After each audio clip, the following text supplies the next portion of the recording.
Have you ever turned off the lights, laid your head on the pillow, and told yourself, "Now, finally, I'll rest," only to feel the pain get louder? The house is still. The kids are asleep. The dishes are done. The phone is charging somewhere across the room. But inside your body, something keeps holding on. The ache in your lower back, that dull pressure behind your eyes, the tightening in your chest. That's not quite pain, but not peace either.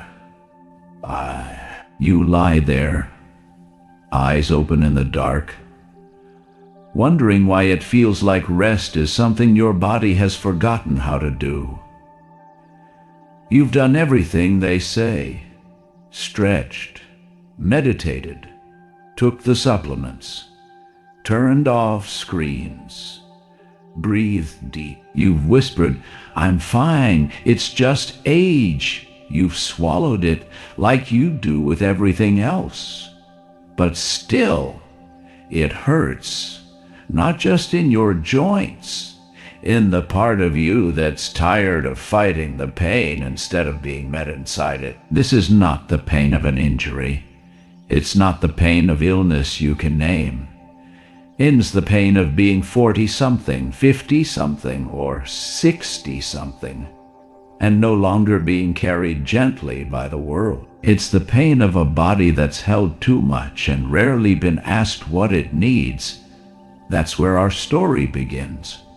Not in a hospital, not in a yoga studio, but in a simple bedroom in Santa Rosa, California, where a woman named Susan, age 56, lies awake beside a lamp that's been turned off 3 times, then turned back on. A woman who used to fall asleep within minutes back when her life was filled with noise. And now, in the quiet, she meets what she's been outrunning for years. Her neck hurts tonight. Again, she blames the pillow, then the chair, then the age. But deep down she knows, my body isn't the problem. My body is the place that's been waiting for me to listen. Susan doesn't hate her body. She just hasn't known it. Not since the kids left for college. Not since the divorce. Not since her last real hug. And now, as the clock blinks 12:42 a.m. in green digits across the room, she clutches a small lumbar pillow, faded beige, one corner fraying, and wonders how a woman who gave so much can feel so disconnected from the home she lives in every day. The pillow is old. She bought it years ago after her chiropractor recommended lumbar support. But tonight, it's not support she wants, it's softness and something else, presence. Not someone to fix her, just something or someone to say, "You don't have to keep bracing anymore." That's when she remembers something she heard in a podcast last week. A Buddhist monk said, "The body does not rest when it is ignored. It rests when it is welcomed." She didn't understand it then, but tonight, her back hurts, her breath is shallow, and her heart wants someone to come sit beside her. Not with advice, but with presence. No one's coming, so she sits up, slowly, turns the light back on, and for the first time in a long time, she places her hand on her own belly, just like that. No judgment, no words, just a soft palm over the pain. And she says, not out loud, but just enough for the ache to hear, "I'm here, I see you. I don't want to fight you tonight. This story is not about how to get rid of pain. It's about how to rest inside of it. It's about Buddhist body awareness, not as a trick, not as a solution, but as a path back home. Because rest, real rest, doesn't begin with sleep. It begins with attention. If you've ever felt like Susan, tired, aching, and unsure how to begin, stay with this story. In the next part, we'll step deeper into her evenings, what she used to do to avoid the ache, and how a simple Buddhist practice of breath and awareness quietly began to shift everything. But for now, just breathe, not to fix it, just to feel it. When pain comes, we move fast, don't we? We reach for something, a heating pad, a pill, a distraction, a glass of wine, the TV remote, a scroll through Instagram. Anything but stillness, because stillness feels dangerous when you're hurting. Stillness makes the ache louder. Stillness reminds you that your body is not the same body you lived in at 35 or even 48. And for Susan, this had become a pattern. Every night, like a ritual, if her back hurt, she'd stretch. If that didn't help, she'd stand up and rearrange her pillows. If that didn't help, she'd open her phone and Google best sleep position for neck pain in women over 50. She wasn't searching for answers. She was searching for relief. But no matter what she tried, the pain didn't leave. Because the pain wasn't just physical. It was the echo of not being listened to. Not by doctors, not by her ex, not by her family, and hardest of all, not by herself. That's the part no one talks about. Not all pain is asking to be cured. Some pain is asking to be seen. And Susan, for years, had skipped right over that part, because it's easier to handle pain than to hold it. It's easier to problem solve than to sit quietly and say, "I'm sorry, I haven't been with you in a long time." The truth is, Susan was afraid that if she stopped trying to fix her body, she would fall into it and never come back out. But that night, after she had placed her hand on her belly, after she whispered those few words into the quiet ache, something inside her shifted. Not the pain, the relationship with it. For the first time, she wasn't bracing. She was being with. And that was new. The next morning she woke up tired, but something had softened. Not her spine, her resistance. She brewed coffee, opened her window. The sky was dull gray, the kind of morning that doesn't try to impress you. The kind of morning that simply says, "I'm here." That's all. And for once, that felt enough. Later that day, she sat on the floor. Not to stretch, not to do something good for her body, but to simply sit. Spine upright, feet flat, palms on thighs. She remembered something that Buddhist monk had said in a podcast. If you want the body to rest, stop treating it like a problem. So she closed her eyes. She didn't change her breath. She didn't change her breath. She just felt her body, felt the buzzing in her legs, the warmth in her shoulders, the dull ache in her back. And instead of tensing, she said one simple phrase in her mind, "You don't have to be better right now. You just have to be heard." And her body listened, not with words, but with a soft release, a loosening, a sense of finally. It wasn't relief.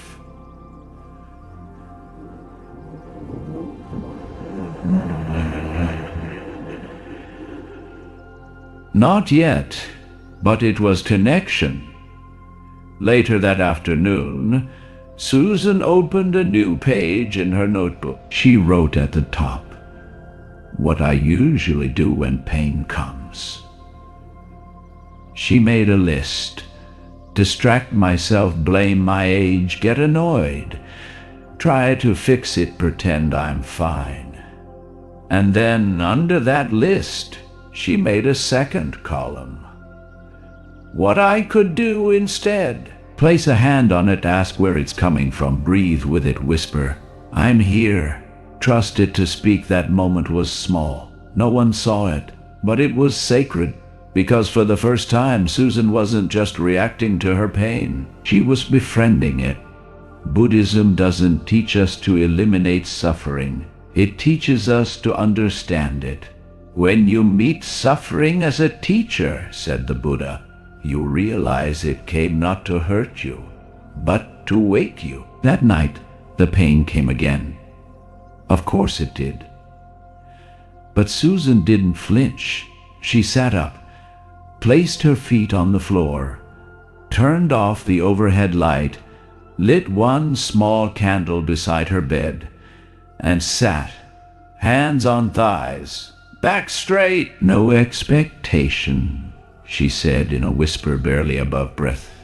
I'm not here to fix you tonight. I'm just here to know you. And in that stillness, something met her. Not silence, not sleep, but rest. The kind that begins not with comfort, but with kindness.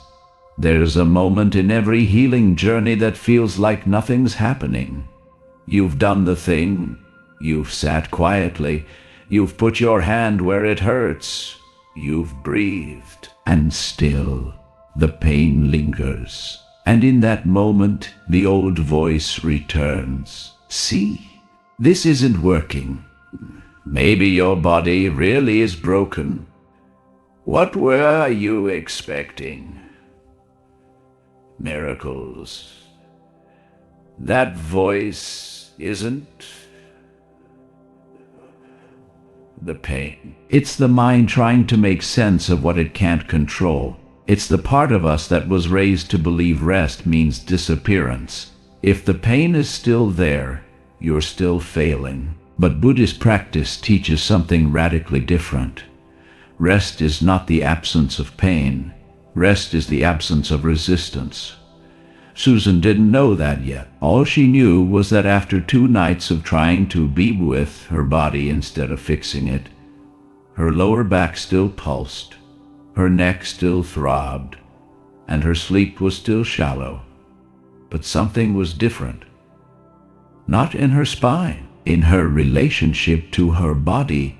The second night, when the pain arrived, she didn't flinch. She whispered, "Hello again." The third night, she greeted it like an old visitor who always shows up uninvited, but not hated. "You again, okay? You again, okay?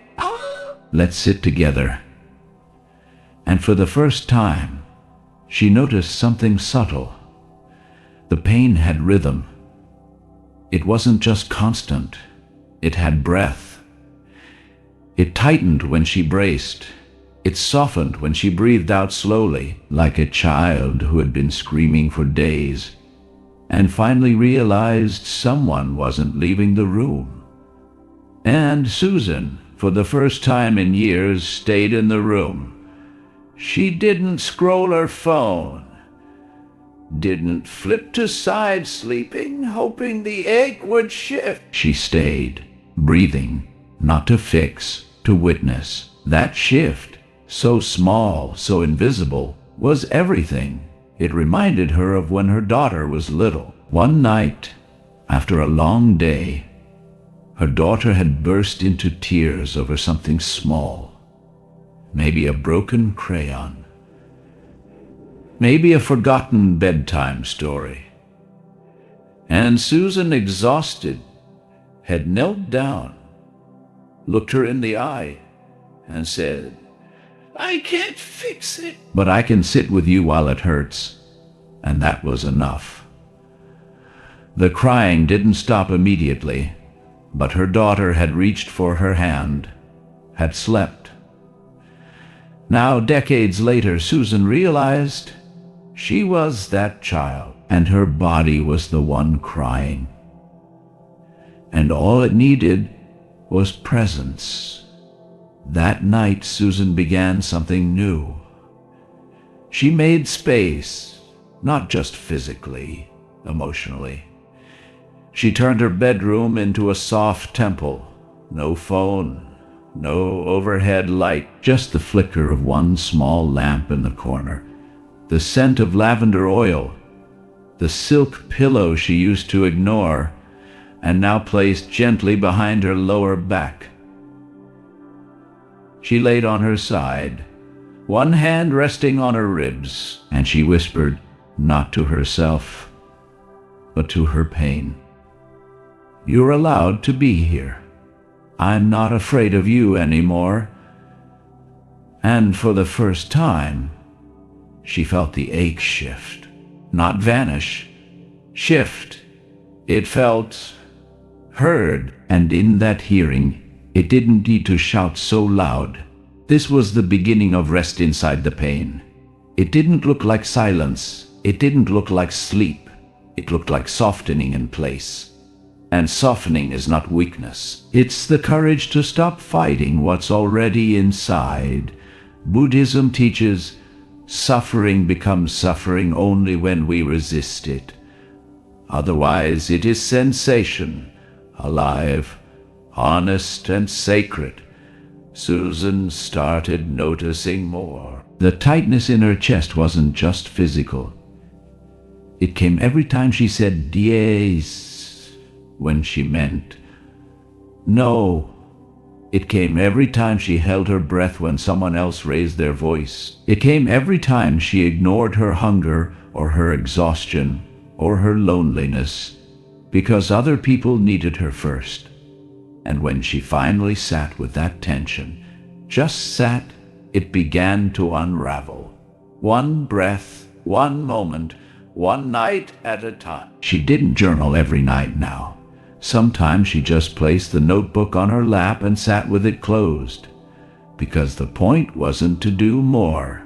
The point was to stop abandoning herself when it hurt. Resting inside the pain didn't mean the pain became her identity. It meant the pain became part of the conversation, not the enemy. And the more she welcomed it, the less it controlled her. One morning, Susan woke before sunrise, not because of the pain, because her body was ready. She stood in the dim light, looked at her reflection in the mirror. There were creases under her eyes, a softness in her jaw she hadn't noticed before. She looked older and more here. She placed a hand over her heart and said out loud, for no one but herself, "I don't need to be pain-free to be at peace. I just need to stop leaving when it hurts." That day, she walked slower, ate slower, not because she was tired, because she was present. Every sensation felt like a message, some kind, some sharp, but none to be ignored. This wasn't about control anymore. It was about companionship. Susan had stopped treating her body like a machine to repair. She had started treating it like a home, lived in, weather-worn, but holy. And in doing so, she finally rested. Not because the pain was gone, but because she was no longer gone from herself. That's the rest no one teaches us. That's the Buddhist rest, the kind that asks no questions, the kind that arrives not when the pain ends, but when the fighting does. It's strange, isn't it, how we can live inside something for decades, feed it, dress it, move it, and still treat it like a stranger, or worse, an enemy. That's how Susan had felt about her body for a long time. She didn't say it out loud, of course. She never screamed at it. never cursed it, but quietly, every time the ache came, she flinched, resisted, felt betrayed.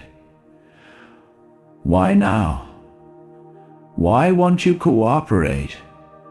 What did I do wrong? It had become a habit, this quiet war with herself. And like all wars, it left both sides exhausted, but things had started shifting.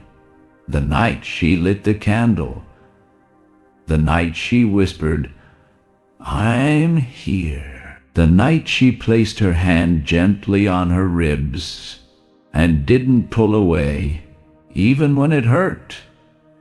That was the first night her body didn't feel like a battlefield. It felt like a tired house, still damaged, but asking, softly, to be lived in again. She didn't heal overnight. This wasn't a miracle story. It was a remembering, a slow return. And in that return, one morning, while sitting in meditation at the small temple she had just begun visiting, a monk said something that landed in her chest like a warm stone. "Your body is not punishing you. It's protecting you the only way it knows how." Susan blinked. Tears rose before she understood why, because something in her recognized that line. How many times had her own voice gone unheard? How many times had she asked for help, not with words, but with silence, and no one came? Her body had been doing the same. It hadn't been attacking her. It had been waving, calling, begging, "Please, feel me," and she hadn't known how. That day Susan went home and sat quietly with that truth.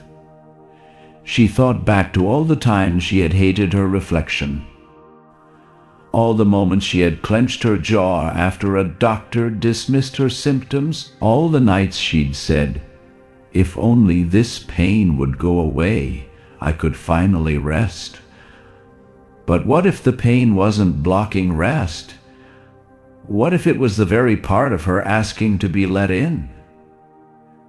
That evening, Susan did something she hadn't done in years. She stood in front of her mirror, slowly, soft light, loose cotton shirt, and she looked, not to judge, not to fix, but to see. She let her eyes trace the curve of her shoulders, the slight roundness of her belly, the light purpling near her collarbone from a fall months ago.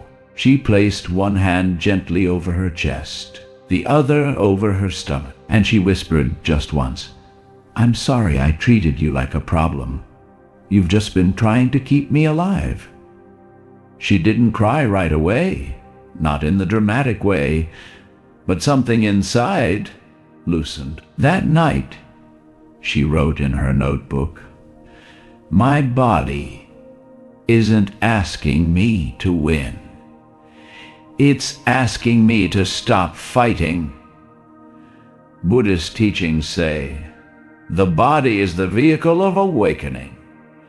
It is the doorway, not the obstacle. And Susan began to understand that truth, not just intellectually, but in her bones. The next week she returned to the temple for a morning session. They sat in stillness. The monk guided them through a practice called befriending the body. Not a scan, not a stretch, just kind attention. "Start with the feet," he said. "Don't try to change them. Just say, 'Hello, feet. I'm here now.'" Susan followed. She greeted each part of her body like a long-lost friend. Her ankles, her knees, her hips. Noticed how some areas responded warmly, others remained distant, guarded. When she reached her neck, the old ache, the old enemy, she paused and then said, "Hello. I know you've been shouting for years. I'm finally listening. You don't have to scream anymore. That day, the pain didn't vanish, but it changed shape. It became less like a hammer, more like a hum. And in that hum, Susan felt something she hadn't felt in years. Belonging. Not belonging to someone. Belonging in herself. That night, she didn't rush her routine. She lay down slowly, placed the silk pillow under her spine, lit her candle, and before turning off the lamp, she whispered,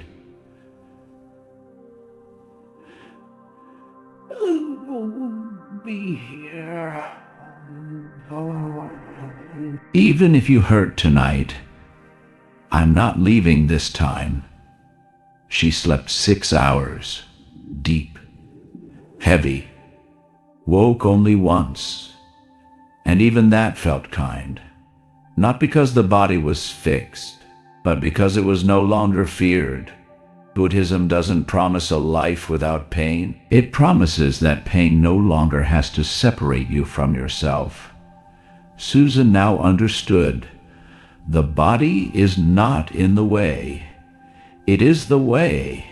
And the more she softened into it, the more she stopped needing rest to be perfect. She just needed it to be honest. That's what healing looks like after 40.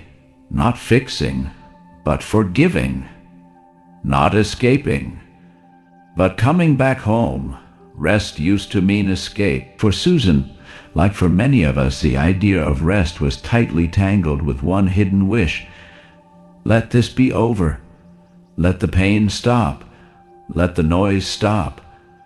Let the body finally fall quiet so the mind can float somewhere else. But now, after weeks of listening, returning, softening, she understood something deeper. Real rest isn't leaving. It's arriving.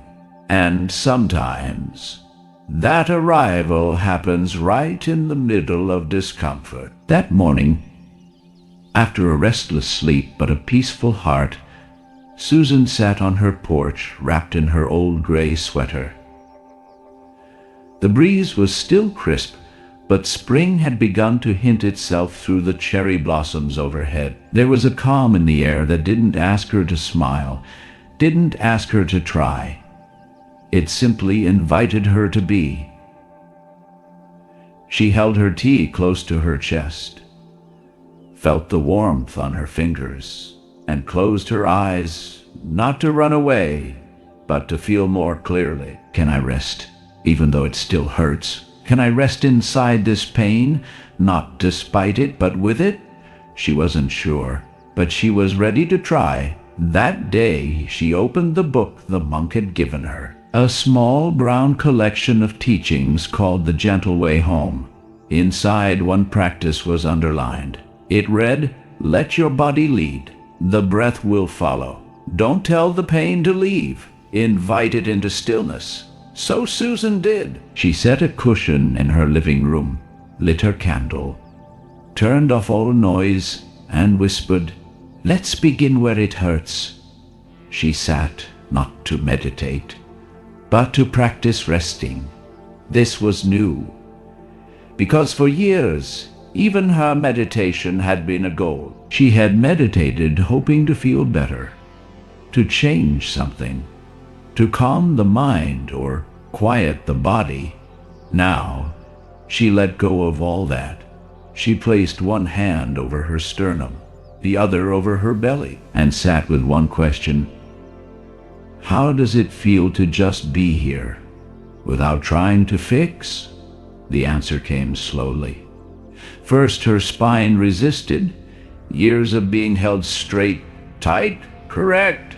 Then her shoulders whispered, "You don't have to carry today." Then her breath deepened, not because she changed it, but because she allowed it. This, she realized, was the first step of resting inside pain. 1. Stop trying to win against the body. There is no battle. There is no opponent. There is only you. and the parts of you that have waited too long to be seen. Rest begins when we release performance. Susan released the idea of a perfect sit. She released the need for the pain to lessen. She simply sat and stayed. And that staying, that quiet witnessing, became a kind of medicine. Later that day, she opened her notebook and wrote 3 words. Stillness holds me, and she realized she was learning something no one had taught her. Not in school, not in church, not in all the therapy or parenting classes or health podcasts she'd consumed over the years. She was learning how to rest without the condition of comfort, because comfort is a moving target, especially after 40, after 50, after loss, after illness. You wait for the perfect moment to rest, and it never comes. But when you choose to rest anyway, not when things are better, but as they are, you stop holding your life hostage to healing, and that's when healing quietly begins.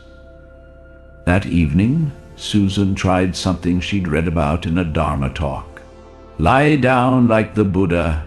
She spread a small blanket on the floor.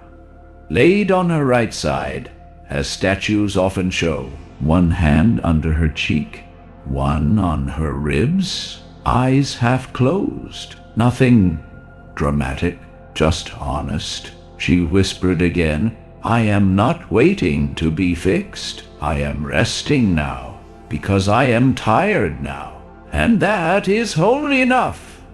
A few tears came, but they didn't hurt. They were old tears, tears of being seen by no one for years, not even herself. And now she saw. Over the next few days, Susan began weaving this new kind of rest into everything. While waiting for tea to steep, she placed her hand on her belly and breathed. When the ache in her neck returned midday, she didn't tense. She said, I feel you. I'm here. Before bed, she stopped scrolling, sat by her window instead, not to fix the day, just to close it with kindness. And slowly, rest became not something she did, but something she allowed. Buddhism teaches, the mind seeks stillness. The body knows it already, but it must be listened to, not conquered. Susan finally understood. Rest is not found at the end of effort. Rest is not the reward for healing. Rest is the healing. And so she continued. Each day she sat, not always on a cushion, sometimes in her car, sometimes in her bath, sometimes in the quiet of doing nothing at all, but always with presence. And presence, she found, was the only real rest this body ever needed. It didn't happen in one breath. Susan didn't wake up one day and decide, from now on I will live slowly. She didn't light incense and throw away her to-do list. She didn't cancel everything, quit the world, or retreat into silence. No, the shift came softly. So softly, in fact, that she didn't notice at first. It began when she stopped rushing through her morning tea, then when she paused before responding to a message, then when she chose to walk instead of drive, even though her feet still hurt sometimes. And it was in that walking, slow, deliberate, present, that she finally felt it. Slowness isn't laziness, it's reverence. The world around her had always pushed speed. Hurry up! Get over it! Push through! Keep moving! Even rest was sold in terms of optimization. Sleep faster. Meditate more efficiently. Recover in less time. But Susan was no longer trying to be efficient. She was trying to come home. And that home The home of body, breath moment, could not be reached in haste, because something sacred lives in the slowness. Buddhist practice calls it sati, presence, mindfulness, awareness, not as a technique, but as a way of walking through the world. That week, Susan tried something new. She gave herself a full hour to prepare for bed, not because she needed an hour, but because her nervous system deserved it. She moved like someone pouring tea for someone they loved. She lit her lamp gently, brushed her hair with care, applied lotion not to fix her skin, but to bless it. At one point, standing in the mirror, she even said softly, "I forgive you, body, for all the years I treated you like a burden." Her eyes welled. She smiled. Not the performative kind, the soft kind, the kind that rises from finally being on your own side. And it was in that moment she realized slowness is an act of love, not just for the body, for the life that moves through it. She began to remember things she hadn't felt in years, the way her mother used to peel oranges slowly, segment by segment, humming, the sound of summer cicadas from her childhood, how she'd lie still for hours, just listening, the way her late husband once tied her scarf with such tenderness that she felt loved before he even spoke. All of these memories lived in slowness. They couldn't have happened while rushing. They couldn't have survived in a life dictated by shoulds. Slowness made space for soul. And in Buddhism, space is not empty. It is sacred. In stillness, things reveal themselves. In silence, the heart begins to speak. Susan now saw how much she had missed, not because her eyes were closed, but because she had been moving too fast to see.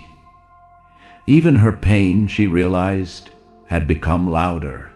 The faster she moved, every time she rushed to fold laundry while her back ached, every time she pushed through fatigue just to prove she was still useful, every time she said yes before checking in with herself, the body screamed when the soul wasn't heard. But now she was listening. One afternoon, while walking home from the small Buddhist center, she passed by a park bench she'd seen 100 times, but never sat on. That day, she did. She sat for no reason. The sun filtered gently through bare tree branches. Children played in the distance. Birds argued in the eaves. Her body was tired, but not fighting. She placed her hand over her stomach and said, "You've carried me through so much. You deserve slow." That moment, as quiet as it was, became a turning point. She wasn't just healing, she was reclaiming a pace that matched her truth. Later that week, her son David called. "Hey, Mom, everything okay? You sound different lately." Susan smiled. "I'm just not rushing anymore." He paused. "Did something happen?" And she replied, without shame, "Yes. I got tired of treating myself like a project." There was silence. Then something unexpected. "I'm proud of you," he said. Susan didn't need to hear that anymore. But hearing it still landed sweetly, because when we slow down, not in protest but in practice, we begin to teach those around us. That peace is not passivity. That presence is not laziness. That slowing down is not giving up. It's waking up. It's remembering that we were never machines. We were always sacred beings trying to survive in a world that forgot how to rest. And now, she was remembering. Susan's body still hurt some days. Her neck still tightened if she sat too long. Her lower back still pulsed if she stood in line too long at the store. But now, the pain felt more like a whisper, less like a scream, because it wasn't being ignored. And in that space, the space between breath and resistance, she had found something even more precious than relief. She had found relationship with herself, with this moment, with what it means to be alive and soft and human. And slowly, life itself began to feel more sacred. There was a moment, simple, unnoticed by the world, when Susan realized she was no longer waiting to feel better. It wasn't dramatic. She wasn't meditating. She wasn't journaling. She was just sitting on the edge of her bed, early morning light brushing across the floor, her silk pillow tucked gently beneath her knees, and she felt here, not perfect, not healed, just present was enough. And that presence was enough, because for the first time in decades she wasn't asking her body to be anything but what it was, a tired, loyal, aging home that never gave up on her. That morning, she did something soft. She got dressed slowly, brewed her favorite tea, lavender chamomile with oat milk, and walked barefoot across the wooden floor, whispering a single phrase with each step. I live here. I live here. I live here. She meant her body, not as a vehicle, as a place worthy of reverence.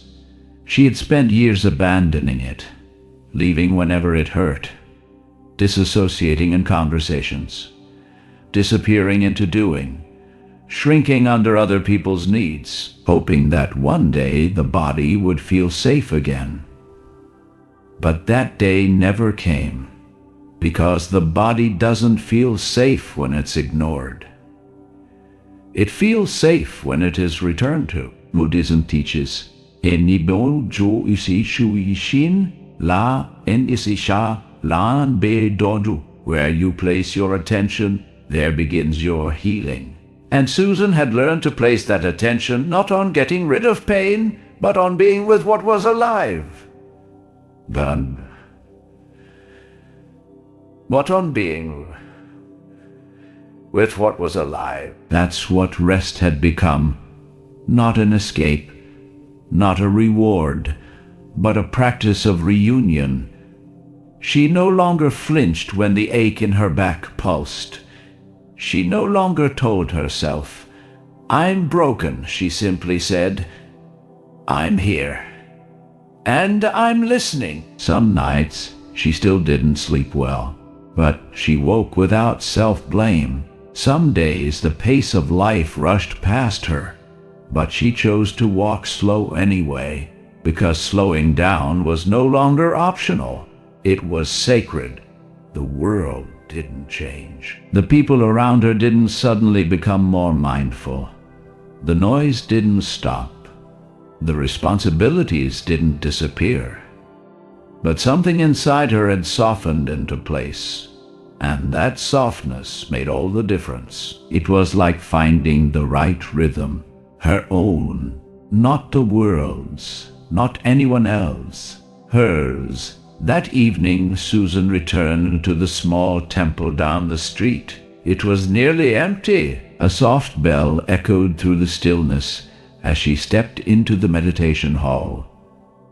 She sat down slowly, closed her eyes, and whispered, more to herself than anyone else, Thank you for not giving up on me, body. I'm sorry it took me so long to come home. And for a moment, everything inside her went quiet, not numb, not absent, just still, like the surface of a lake after a long wind, like a sigh you didn't know you'd been holding. She sat there, not as a woman trying to fix anything, but as a woman who had remembered, this is my body, This is my breath. This is my peace. I have come home. There is a kind of peace that doesn't ask for improvement, only presence. And once you've tasted it, you stop needing the world to be quieter, because you have found silence within yourself. If this story softens something in you, if you too have felt pain not just in your joints, but in your being, then let this be your invitation. Tonight, before you sleep, don't escape the body. Just lay one hand on your chest and the other on your belly and whisper gently, as if to a child who has waited too long, I'm here. I see you. Let's rest now. Maybe you've lived with pain for a long time. Maybe it's in your back or somewhere deeper where doctors don't look. Maybe you've tried everything, the stretches, the supplements, the silence, and maybe what you truly needed was something much softer. Not another fix, but a return to breath, to slow, to a body that, despite it all, never left you. The Buddha never said life would be painless, but he did say that peace was always possible. Even here, even now, even inside the body that aches. So if this story sat with you quietly tonight, let it linger. Let it walk with you. Let it place a warm hand on your shoulder and say, you don't have to do more to deserve rest. You only have to stop leaving yourself when it hurts. When the night comes and the room grows still, may you remember, you don't need to fight the pain to find rest. You only need to stop fighting yourself. This moment is enough. This breath is enough. And you, dear one, have always been enough. Close your eyes and come home.